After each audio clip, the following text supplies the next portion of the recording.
يعتبرها العرب وجهتهم الأولى في السياحة. فتحت المرتبة الأولى كأكثر بلد يزور العرب، وهناك أسباب تخليها في المرتبة الأولى، ومن أهم هذه الأسباب هو الشمال التركي. الشمال التركي اللي راح نتعرف عليه في هذا الفيديو، وفي فيديو قادم راح يعرفونك على الشمال التركي وأهم الأماكن السياحية الموجودة فيه وخطة السفر إلى الشمال التركي. فخليكم مع الفيديو ولا تنسون دعمنا باللايك والاشتراك.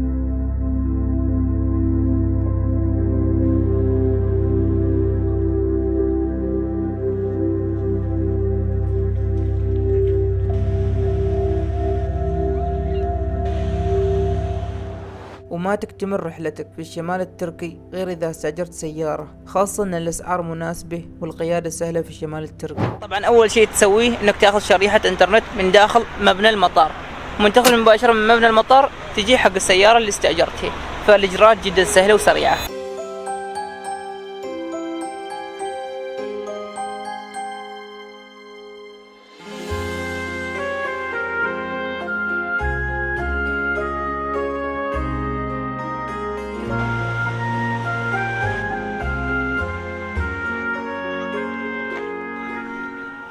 بعد ما استلمنا سيارتنا في المطار توجهنا مباشرة إلى وجهتنا الأولى اللي هي بحيرة أوزنغول. هذه البحيرة اللي تبعد 1.5 ساعة عن مطار طرابزون.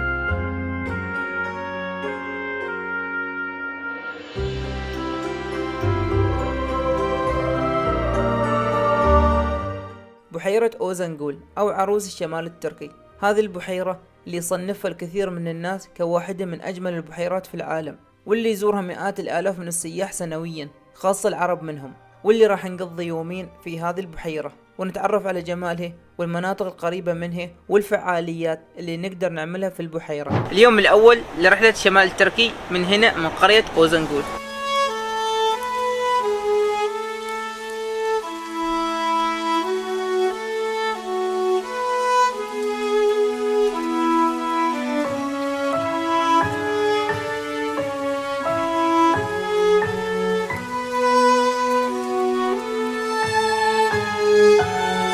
تذكرون هذه الصورة المشهورة اللي تفطر فيها من أعلى الجبل على بحيرة أوزنغول؟ أيوة، هذا المكان اللي راح نزوره الحين، مطعم قول عماد.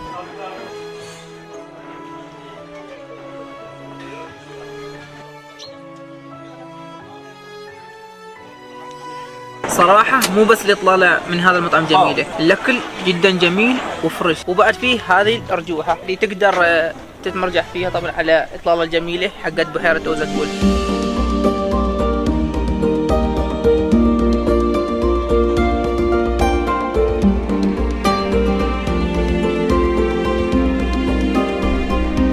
حوالي بحيرة أوزنغول كثير فعاليات وأنشطة تقدر تسويها. هنا تقدر تستأجر سيارات ودراجات وتقدر تصعد فوق هنا فلتراس أوزنغول، الحين راح نروح له.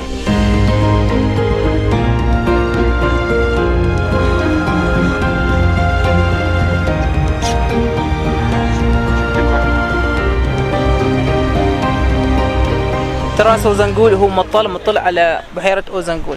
صراحة الإطلالة منه جدا جميلة، لكن الصعود إليه يحتاج شوية مجهود لأنه 9 درجات.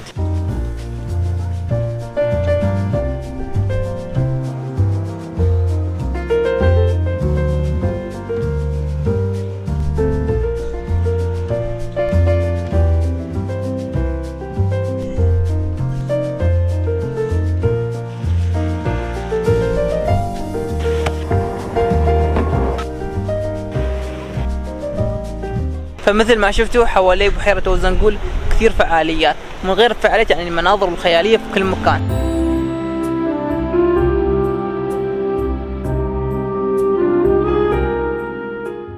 بعد ما قضينا اليوم الأول حوالي بحيرة أوزنغول، توجهنا اليوم التالي إلى مرتفعات سلطان مراد اللي تبعد 1 ساعة عن بحيرة أوزنغول.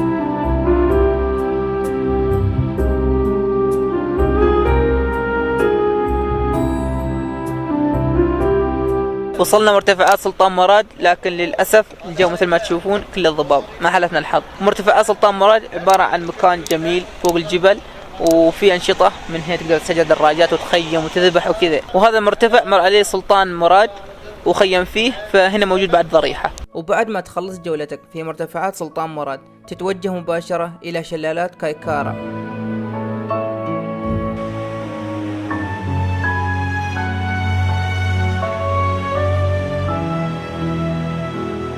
بعد ما زرنا منطقة سلطان مراد نزلنا في نفس الطريق إلى شلال كايكارا.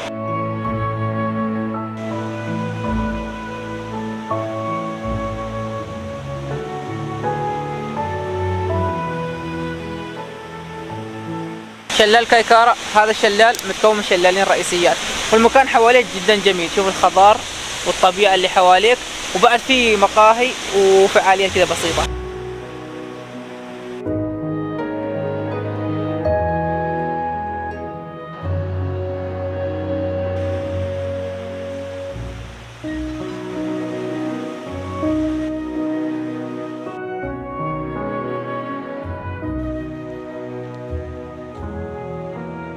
السلام عليكم. علي صور بسيوب. صورتك. سلم علي. من اسمك؟ أمير. أمير من وين؟ من السعودية؟ أيوة.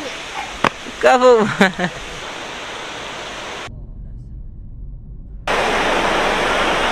وجنب الشلال اللي زرناه قبل شوي هذا الشلال قريب منه تقريبا 5 دقائق، وفي فعاليات وفي زبلان في هاي المرجوحة.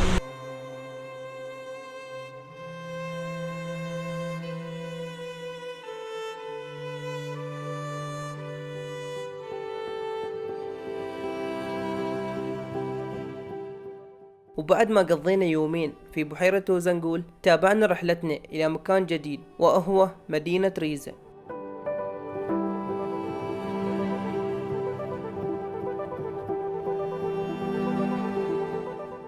مدينة ريزة هي موطن الرئيس التركي رجب طيب أردوغان، والمشهور بزراعة الشاي، وراح نقضي ليلة واحدة فقط في هذه المدينة ونشوف الفعاليات الموجودة فيها.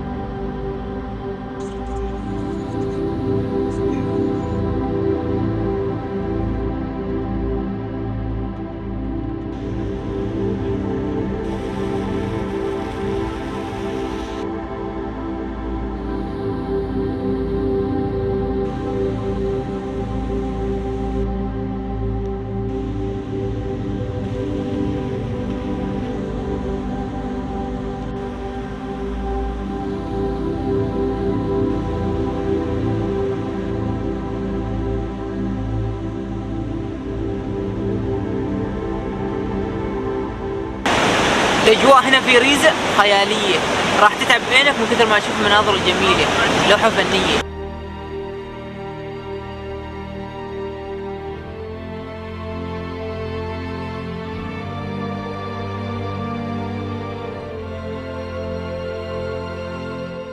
والفعالية الأولى اللي راح نعملها في مدينة ريزة هي التجديف في نهر فارتينا. في هذه الأجواء الماطرة جينا نعمل رافتنج هنا في ريزة.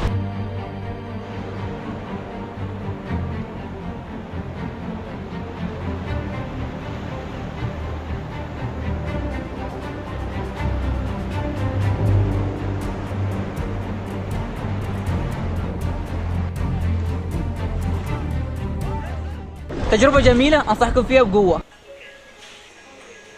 بعد ما خلصنا رافتنج راح نلعب الزبلاين، وهنا المكان نفسه في كثير فعاليات، في كافيهات، في مطاعم، في أنشطة كثيرة، يعني مكان راح تقضي فيه وقت كثير، 2-3 ساعات.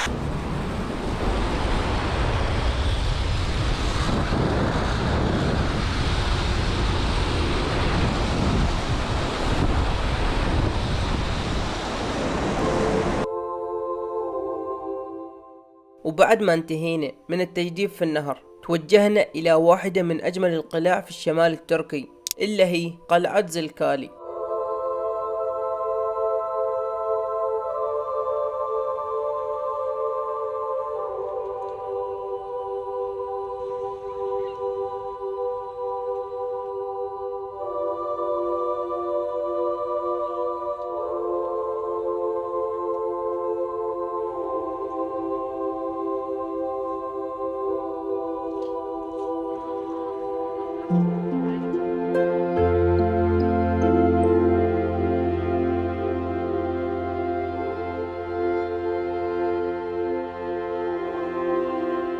بعيدا عن تاريخ القلعة، لكن صراحة المناظر اللي حوالي القلعة جدا جميلة.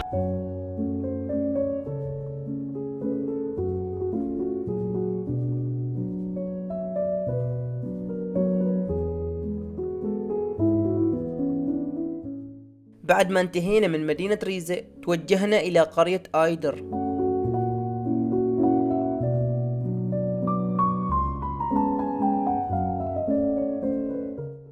قرية آيدر المسماة بسويسرا تركيا لجمالها وكثرة الشلالات اللي فيها، واللي راح نقضي فيها يوم واحد ونتعرف على أبرز الأماكن والأنشطة الموجودة فيها.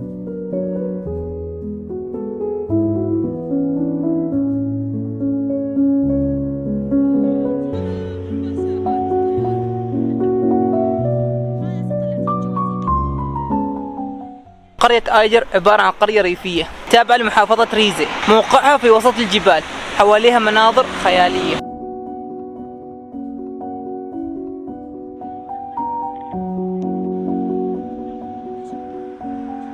وأشهر مكان هنا في آيدر هو هذا الشلال، شلال فستان العروس.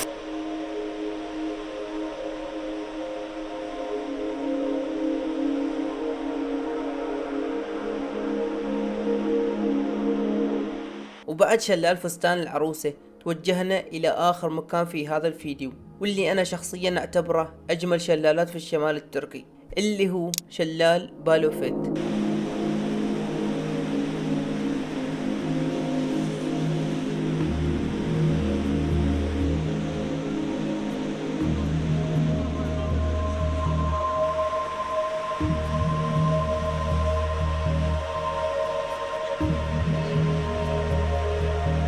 في شلال بالوفيت في ممر تدخله من هذا الباب، لكن حاليا للأسف مغلق. هذا الممشى ياخذك قريب من الشلال، تمشي تحت الشلال تقريبا مسافة قريبة، فلاحظنا مغلق.